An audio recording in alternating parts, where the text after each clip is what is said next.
नमस्कार, स्वागत है आपका हॉर्नबिल टीवी में और मैं हूं आपके साथ शिखा सकलानी। बुलेटिन की शुरुआत करते हैं खबरों के साथ। मतदाता सूची के विशेष गहन पुनरीक्षण अभियान को लेकर उठ रहे सवालों पर मुख्यमंत्री पुष्कर सिंह धामी ने विपक्ष के आरोपों को खारिज किया है। सीएम ने कहा कि मतदाता सूची का पुनरीक्षण कोई नई प्रक्रिया नहीं है, बल्कि निर्वाचन आयोग समय समय पर इसे नियमित रूप से कराता है। उन्होंने कहा कि इस अभियान का उद्देश्य मतदाता सूची को त्रुटि रहित बनाना है, ताकि जिन लोगों का निधन हो चुका है, जो स्थायी रूप से दूसरे स्थान पर चले गए हैं या जिनके नाम गलत तरीके से दर्ज हैं, उन्हें सूची से हटाया जा सके। सीएम ने कहा कि ये पूरी तरह निर्वाचन आयोग की सामान्य प्रक्रिया है और इसमें किसी प्रकार का भ्रम फैलाने की जरूरत नहीं है। देखिए, ये एसआईआर कोई पहली बार नहीं हो रहा है। पहली बार हो रहा है क्या? तो इतनी परेशानी क्यों हो रही है? अगर कोई गड़बड़ नहीं है तो एक सामान्य प्रक्रिया है। भारत का जो हमारा निर्वाचन आयोग है, तो वो हर कुछ सालों के बाद जो है, जो वोटर लिस्ट होती है, मतदाता सूची होती है, उस सूची का शुद्धिकरण करता है, उसका पुनरीक्षण करता है, बार बार करता है। जो वोट नहीं है, जो गलत वोट बन गए हैं, वो वोट बाहर होते हैं कहीं पर। ऐसे बहुत सारे देशों राज्यों में इस प्रकार की शिकायतें थी। हमारे राज्य में भी शिकायतें जो नहीं होंगे, जो यहाँ के निवासी नहीं होंगे, जो उसकी पात्रता की सूची में नहीं आएंगे, वो स्वतः ही बाहर हो जाएंगे। या जो लोग हमारे बीच में नहीं रहे, या कुछ बच्चों की शादी होके कहीं दूसरी जगह विवाह हो गया, चले गए हैं, कोई अपने दिल्ली चले गए, बम्बई चले गए, किसी अन्य शहर में बस गए, तो उनका अपना वहाँ पर वोट बन गया है। तो यहाँ की मतदाता सूची वो शोधित होगी, वो शुद्धिकरण उसका हो रहा है। इसमें परेशानी ऐसी कोई बात नहीं। इसमें मुझे लगता है कि इसमें इतना घबराने की जरूरत नहीं। विश्व बाघ दिवस के अवसर पर उत्तराखंड सरकार ने पर्यावरण संरक्षण और सिंगल यूज प्लास्टिक के खिलाफ जन जागरूकता अभियान को और तेज करने का संदेश दिया। उत्तराखंड प्रदूषण नियंत्रण बोर्ड की ओर से आयोजित कार्यशाला में मुख्यमंत्री पुष्कर सिंह धामी ने कहा कि उत्तराखंड सिर्फ देवभूमि नहीं, बल्कि समृद्ध जैव विविधता और वन्य जीवों की धरोहर भी है, जिसकी रक्षा करना हम सभी की जिम्मेदारी है। उन्होंने प्रदेश में आने वाले श्रद्धालुओं को और पर्यटकों से प्राकृतिक एवं धार्मिक स्थलों पर प्लास्टिक कचरा फैलाने की अपील की है।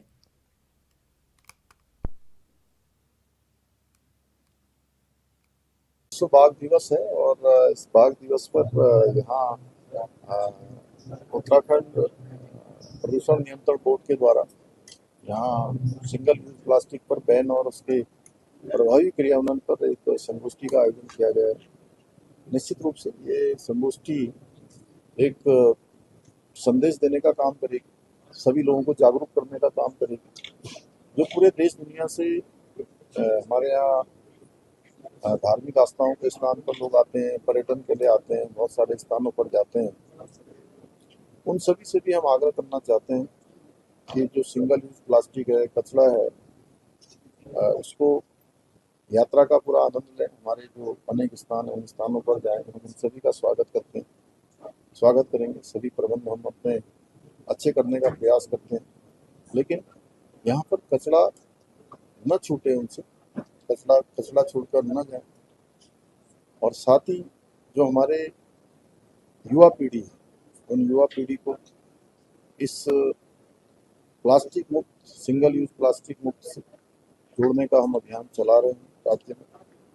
इसमें हमारे महाविद्यालय, यूनिवर्सिटी, महिला मंगल दल, युवक मंगल दल, हमारे निकाय के नगर निगम, जिला पंचायतें, हमारी सभी स्वयंसेवी संस्थाएं, व्यापारिक संगठन, सभी का हम आह्वान करेंगे। और पिछले दिनों जो हमने इस पर काम किया है, इसके अच्छे रिजल्ट भी आए हैं और प्रधानमंत्री जी की प्रेरणा से पूरे देश के अंदर स्वच्छ भारत अभियान चला था। तो उस दृष्टि से वो काफ़ी लाभदायक रहा, जिसके 10 साल पूरे हो गए और इन 10 सालों में जगह जगह स्वच्छता सफाई के अभियान हुए। उत्तराखंड में हम इसको प्राथमिकता से करेंगे और इसमें सबको जोड़ेंगे। चमोली के थराली सामुदायिक स्वास्थ्य केंद्र में जन जन की सरकार जन जन के द्वार कार्यक्रम के तहत 2 दिवसीय निःशुल्क स्वास्थ्य शिविर का आयोजन किया गया। शिविर में फिजिशियन, ईएनटी विशेषज्ञ और हड्डी रोग विशेषज्ञों ने मरीजों की स्वास्थ्य जांच कर जरूरी परामर्श दिए। इस दौरान दिव्यांगजनों के दिव्यांग प्रमाण पत्र भी बनाए गए। स्वास्थ्य जाँच के बाद मरीजों को निःशुल्क दवाएं वितरित की गई। शिविर का उद्देश्य ग्रामीण क्षेत्रों के लोगों को विशेषज्ञ स्वास्थ्य सेवाएं उपलब्ध कराना और ज्यादा से ज्यादा लोगों को सरकारी स्वास्थ्य योजनाओं का लाभ पहुंचाना रहा। आज सर्वप्रथम नगर पंचायत थराली के वार्ड नंबर 3 में जो हमारा सामुदायिक स्वास्थ्य केंद्र है, आज यहाँ पर सरकार द्वारा एक बहुउद्देशीय शिविर का आयोजन किया गया है। वैसे तो इसे कल से स्टार्ट हो जाना था, लेकिन कल अत्यधिक बारिश होने के कारण और मौसम विभाग की चेतावनी के कारण ये कैंप आज से स्टार्ट हुआ है। आज वर्तमान में यहाँ पर ऑर्थोपेडिक सर्जन और ईएनटी से डॉक्टर अलका मैम और general physician doctor Satyendra Kandari और यहाँ पर दिव्यांग प्रमाण पत्र भी बनाए जा रहे हैं और यह सेवा लगातार ही हर जगह सरकार द्वारा ये कैंप लगातार चलाए जा रहे हैं। सर यहाँ पे मल्टी स्पेशलिटी कैंप आज है, कल था कैंसिल हो गया किसी कारण से, आज से शुरू है, कल भी होना है। यहाँ सर ऑर्थोपेडिक सर्जन आ रहे हैं और सर्जन आ रहे हैं, जनरल सर्जन, ईएनटी सर्जन आ रहे हैं, फिजिशियन आ रहे हैं, 4 स्पेशलिटी है। यहाँ सर बीपी, शुगर, एक्सरे सब फ्री है, पूरे जांच फ्री है, किसी दवा सब फ्री आ रहा है, किसी का पेमेंट नहीं लिया गया।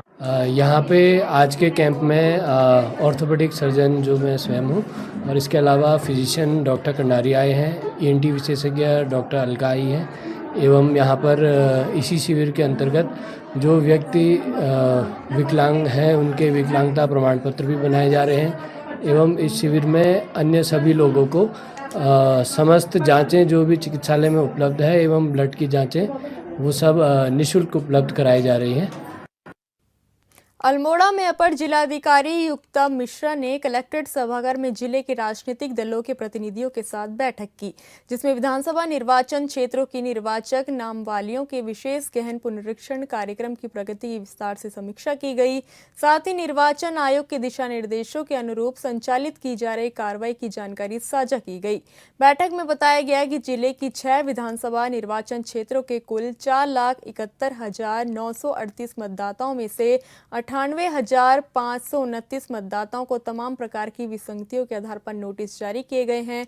अधिकारियों ने कहा कि नोटिसों की सुनवाई के लिए जिले के 949 मतदान स्थलों पर सुनवाई की व्यवस्था की गई है। साथ ही 72 सहायक निर्वाचक रजिस्ट्रीकरण अधिकारियों की तैनाती की गई है। विधानसभा क्षेत्रवार सुनवाई की तारीखें निर्धारित कर दी गई है, जिनके मुताबिक सुनवाई का कार्य 29 जुलाई से 3 सितंबर 2026 तक तमाम चरणों में संपन्न कराया जाएगा।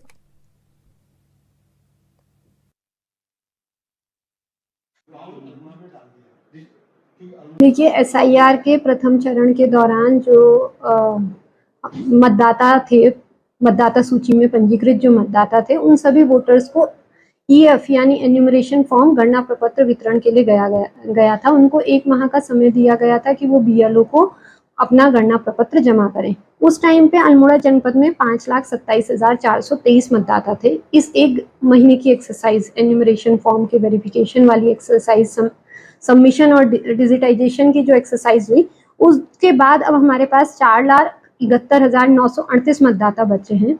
इन 4,71,938 मतदाताओं में से 98,000 लगभग मतदाता हैं जिनको नोटिस जा रहे हैं, जिनकी सुनवाई हो रही है, जो कि एनोमलीज हैं, मतलब जिनमें किसी तरीके की कोई विसंगति है। विसंगति के 2 प्रकार हैं, एक है जिनकी मैपिंग नहीं हो पाई है, दूसरा है जिनकी मैपिंग हुई लेकिन उसमें कुछ विसंगतियां हैं। उत्तराखंड के पहाड़ों में लगातार हो रही बारिश की वजह से लोगों में भय का माहौल है, क्योंकि नदियों में उफान है, सड़कों पर भूस्खलन का डर। रुद्रप्रयाग में सुविधानगर में एक पुल भी जलमग्न हो गया। स्थानीय लोगों का कहना है कि कई दिनों से लगातार बारिश हो रही है।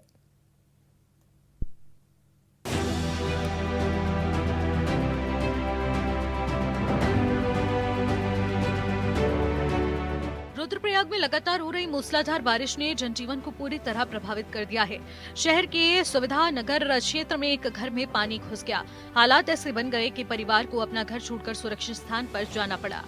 पुनाड़ गदेरे पर बना ये पुल भी जलमग्न हो गया, जबकि प्रशासन पूरी तरह अलर्ट मोड पर है। लगातार बारिश होने से जनजीवन अस्त व्यस्त हो चुका है और लोगों के रोजगार पे, गाड़ियों का रोजगार, जो आपका यात्रियों का आना जाना, सब पे असर पड़ा हुआ है इसका, क्योंकि लगातार बारिश हो रही है। जगह जगह रोडें बंद हैं, कई जगह भूस्खलन हो रखा है, कई नाले उफान में हैं, नदियां उफान में हैं, कई घरों में पानी घुस चुका है। इस कारण जनजीवन अस्त व्यस्त हो चुका है लगातार बारिश के कारण। लगातार बारिश के चलते रुद्रप्रयाग के सुविधानगर इलाके में जलभराव की गंभीर स्थिति बन चुकी है। बारिश का पानी घर में घुस गया, जिससे लोगों को भारी परेशानियों का सामना करना पड़ रहा है। परिवार ने बढ़ते खतरे को देखते हुए अपना घर खाली कर सुरक्षित स्थान पर शरण ली है। सुविधा नगर से पुनाड़ गदेरे तक बना ये पुल पूरी तरह से जलमग्न हो गया है। पुल पर पानी आने से आवाजाही प्रभावित हो गई है और स्थानीय लोगों को आने जाने में दिक्कतों का सामना करना पड़ रहा है। लगातार हो रही बारिश से क्षेत्र में दहशत का माहौल भी इस वक्त बना हुआ है। कल रात से भी लगातार अभी तक बारिश हो रही है रुद्रप्रयाग में, तो इस तरह से भी बहुत असर पड़ा हुआ है हर तरह से, क्योंकि आपको हर जगह खतरा महसूस हो रहा है। चाहे आप रास्तों में जा रहे हो, रोड पे जा रहे हो, या कहीं लोग घास के लिए या खेतों में जा रहे हैं, वहाँ भी इसका असर पड़ा हुआ है और जीवन एक तरह से मैं कह सकता हूँ कि अस्त व्यस्त हो चुका है इस बारिश की वजह से। लगातार शहर में बारिश होने के चलते जगह जगह घरों में पानी घुस चुका है और नदियाँ भी उफान पर है। और जहाँ एक तरफ घरों के नलों में पानी नहीं आ रहा है, वहीं दूसरी ओर घरों के अंदर तक बरसात का पानी घुस चुका है और प्रशासन भी अपने अलर्ट मोड पे है। जिला प्रशासन हालात पर नजर बनाए हुए है। संवेदनशील क्षेत्रों में निगरानी भी बढ़ा दी गई है और लोगों से नदी नालों व जलभरा वाले इलाकों से दूर रहने की अपील की जा रही है। बारिश के कारण आम जनजीवन भी अस्त व्यस्त हो गया है। वहीं स्थानीय लोगों का रोजगार इससे काफी प्रभावित हो रहा है।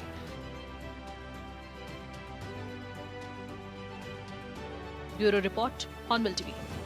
आज अंतर्राष्ट्रीय बाघ दिवस है, एक ऐसा दिन जो हमें जंगलों के असली राजा को बचाने की याद दिलाता है।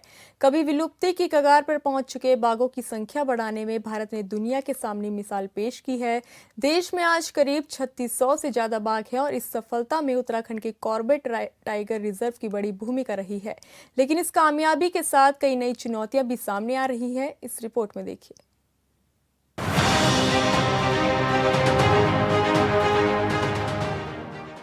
29 जुलाई को हर साल अंतर्राष्ट्रीय बाघ दिवस मनाया जाता है।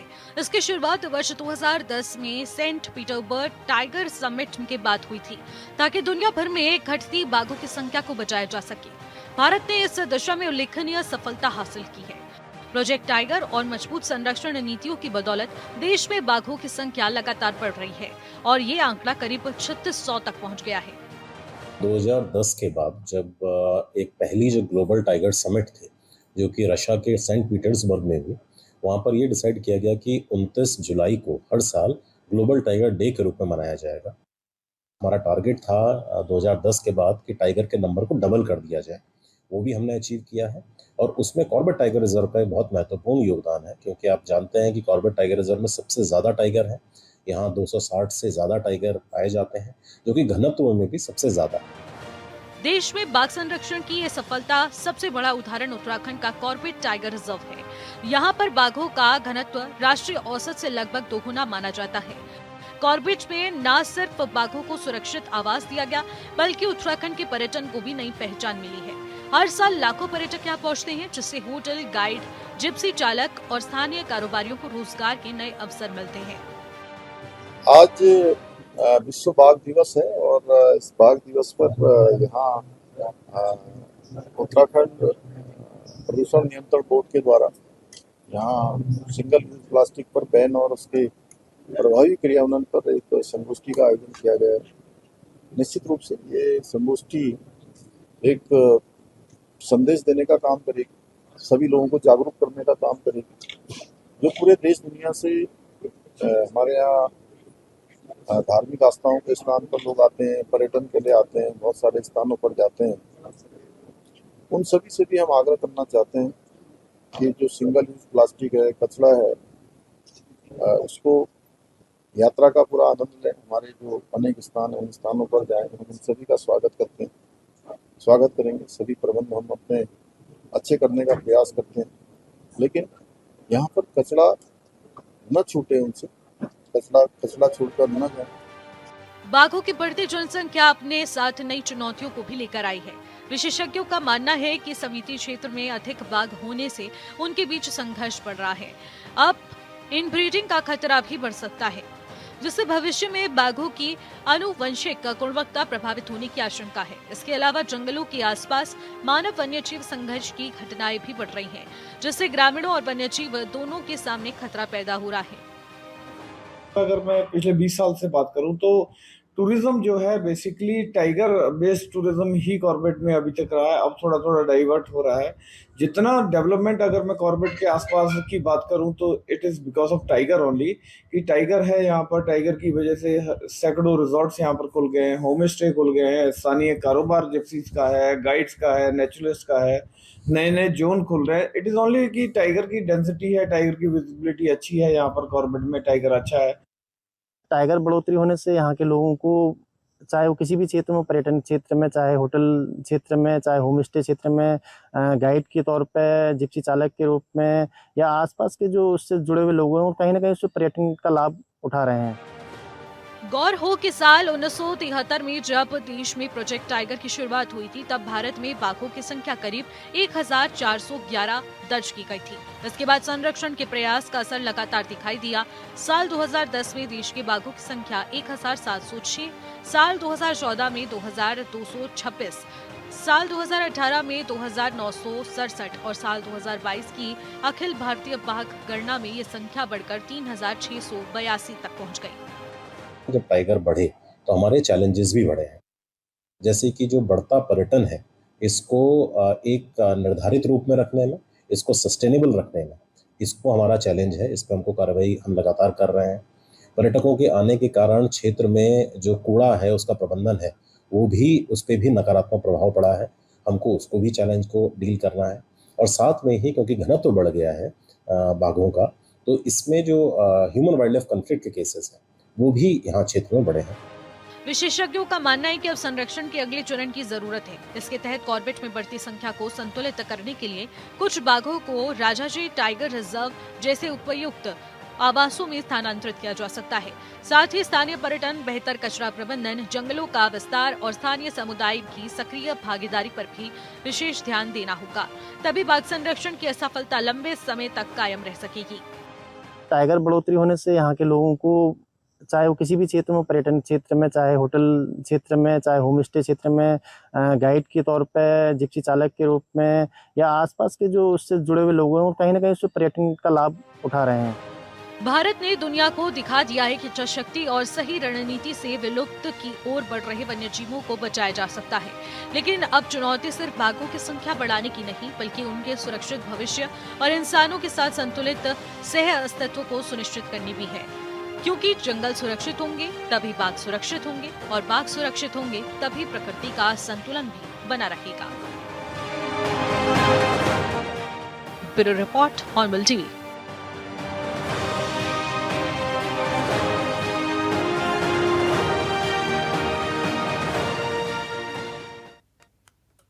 हरिद्वार में कांवड़ यात्रा को लेकर प्रशासन ने कमर कस ली है। लाखों कांवड़ियों के हरिद्वार पहुंचने की संभावना के बीच सुरक्षा से लेकर स्वास्थ्य और खाद्य सुरक्षा तक पुख्ता इंतजाम किए गए हैं। यात्रा मार्गों पर जवानों की तैनाती की गई है। ड्रोन से नजर रखी जा रही है।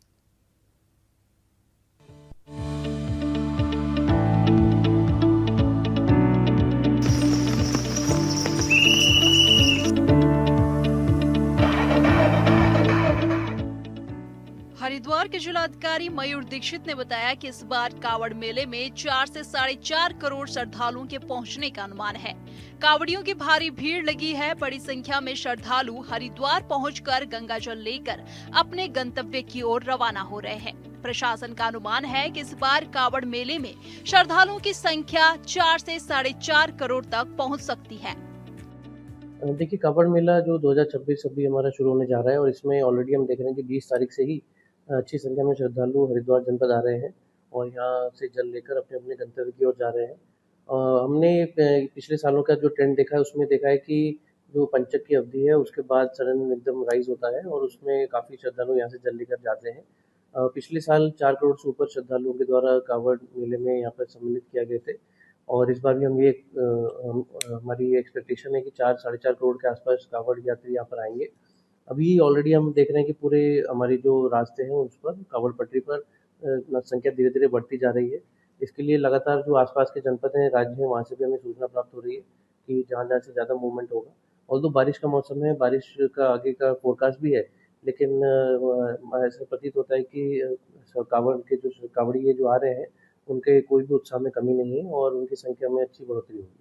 कावड़ यात्रा बहुत अच्छी होगी और सभी प्रबंध हम हमारा प्रशासन के द्वारा किए गए, सरकार के द्वारा किए गए, हम कोशिश कर रहे हैं कि हर बार की तरह सभी शिव भक्त कांवड़ियों का हम यहाँ स्वागत करेंगे। बस सभी से हमारा यही अनुरोध है कि जो यात्रा है उनकी यात्रा अच्छी हो, सुखद हो, सरल हो, सुरक्षित हो, लेकिन उनकी यात्रा अन्य लोगों के लिए भी सुखद हो, उसमें किसी के कारण से किसी का व्यवधान न हो, इन बातों का भी हम सबको बारिश और मौसम विभाग के पूर्वानुमान के बावजूद कांवड़ियों का उत्साह कम नहीं हुआ है। प्रशासन ने कांवड़ पटरी मार्ग समेत आसपास के जिलों और राज्यों के साथ समन्वय बनाकर सुरक्षा व्यवस्था को मजबूत किया है। करोड़ों श्रद्धालुओं की सेहत को देखते हुए स्वास्थ्य विभाग ने भी व्यापक तैयारियां की है। यात्रा मार्ग पर 32 मेडिकल रिलीफ पोस्ट बनाई गई है। इनमें 27 सरकारी और 5 निजी मेडिकल रिलीफ पोस्ट शामिल हैं। इस बार कांवड़ मेला में लगभग जो सूचना हम लोगों को प्राप्त हो रही है, लगभग 5 करोड़ से ज़्यादा ही श्रद्धालु आएंगे और पिछले वर्ष से ज़्यादा इनकी संख्या रहेगी। उस परिप्रेक्ष्य में स्वास्थ्य विभाग के द्वारा 32 टोटल हमारी MRP मेडिकल रिलीफ पोस्ट बनाई जा रही है, जिसमें 27 हमारे हैं और 5 जो है प्राइवेट हमारे, जैसे भूमानंद हो गया है, हमारा कोर हॉस्पिटल हो गया, आरोग्यम हो गया है, ध्रुव हॉस्पिटल हो गया है, इनके द्वारा बनाया जा रहा है। और इसमें लगभग 400 के आसपास मेडिकल और पैरामेडिकल और 4 क्लास इसमें तैनात रहेंगे। लगभग 40 से 50 हमारी एम्बुलेंस रहेगी। इसके अलावा हमारी 108 एम्बुलेंस तैनात रहेगी। जो भी बेसिक उनकी फैसिलिटी वो प्रोवाइड की जा रही है, कोई भी बेसिक नीड होगी, साथ साथ हमारी ARV वैक्सीन वहाँ मौजूद रहेगी, हमारी एंटी स्नेक वेनम वहाँ पर मौजूद रहेगी और एम्बुलेंस रहेगी। और तुरंत फर्स्ट एड देने के बाद जैसा उनको उचित लगेगा, नियरेस्ट जो भी हमारा अच्छा हॉस्पिटल होगा वहाँ तक करने के जाएंगे। हरिद्वार में 400 से ज्यादा मेडिकल, पैरामेडिकल और 4th क्लास कर्मचारी तैनात किए गए हैं। 40 से 50 एम्बुलेंस के साथ 108 आपातकालीन सेवा भी मुस्तैद है। कांवड़ियों को साफ सुथरा और सुरक्षित भोजन मिले, इसके लिए खाद्य सुरक्षा विभाग भी अलर्ट मोड पर है। लगातार चेकिंग अभियान चलाया जा रहा है। 4 विशेष टीमें कांवड़ मार्ग के होटल, ढाबों और रेस्टोरेंट की जांच कर रही है। अब तक 40 खाद्य पदार्थों के सैंपल जांच के लिए भेजे गए हैं और नियमों का उल्लंघन करने वालों के खिलाफ 14 मुकदमे दर्ज किए गए हैं। हमारे आयुक्त खाद्य सुरक्षा में अवस्थित प्रशासन उत्तराखंड महोदय एवं जिलाधिकारी महोदय के निर्देशों अनुसार लगातार हमारी कार्रवाई कांवड़ को दृष्टि जारी है। 15 तारीख से लेकर हमारी अभी तक निरंतर कार्रवाई जारी है, जिसपे कि हमारे 4 फूड सेफ्टी अफसरों की टीम बनाई गई है, जो कांवड़ पटरी से लेकर जहां भी खाद्य सामग्री के होटल, ढाबा, रेस्टोरेंट है, उनका लगातार निरीक्षण कर रही है। और निरीक्षण में जो कमियां पाई जा रही, नोटिस भी जारी किए जा रहे हैं, सुधार के लिए उनको नोटिस दिए जा रहे हैं और कई लोगों के चालान किए जा रहे हैं, जिसमें कि उनको साफ निर्देश दिए गए कि अपने प्रतिष्ठान पे आप फूड सेफ्टी स्टैंडर्ड के अंतर्गत जो रजिस्ट्रेशन होता है वो चस्पा करें और मौका, क्योंकि वो उसको तत्काल से हमारा जो फूड सेफ्टी का जो FSI की साइट है उससे आप निकाल सकते हैं। इसमें कहीं कार्यालय में जाने की जरूरत नहीं है, आप ऑनलाइन पोर्टल से तुरंत निकाल सकते हैं और चस्पा अनिवार्य है। और साथ ही रेट लिस्ट इसलिए अनिवार्य है कि कहीं विवाद ना हो, आप रेट लिस्ट जरूर चस्पा अपने प्रतिष्ठान में करें। टीम हमारी लगातार निगरानी कर रही है, कार्रवाई भी कर रही है। अभी तक हम लोगों ने 40 खाद्य पदार्थों के सैंपल भी जांच के लिए भेजे हैं और कई लोगों के खिलाफ मुकदमे भी दायर किए, जो कि हमने अभी जो इसी महीने हमारे द्वारा मुकदमे दायर किए गए। 14 मुकदमे हमने माननीय न्यायालय में दायर किए। कुल मिलाकर करोड़ों कांवड़ियों की आस्था के इस महापर्व को सुरक्षित और व्यवस्थित बनाने के लिए हरिद्वार प्रशासन ने सुरक्षा, स्वास्थ्य और खाद्य व्यवस्था पर पूरा फोकस किया है। अब नजर इस बात पर है कि भीड़ को प्रशासन किस तरह संभालता है। Bureau report, Hornbill TV.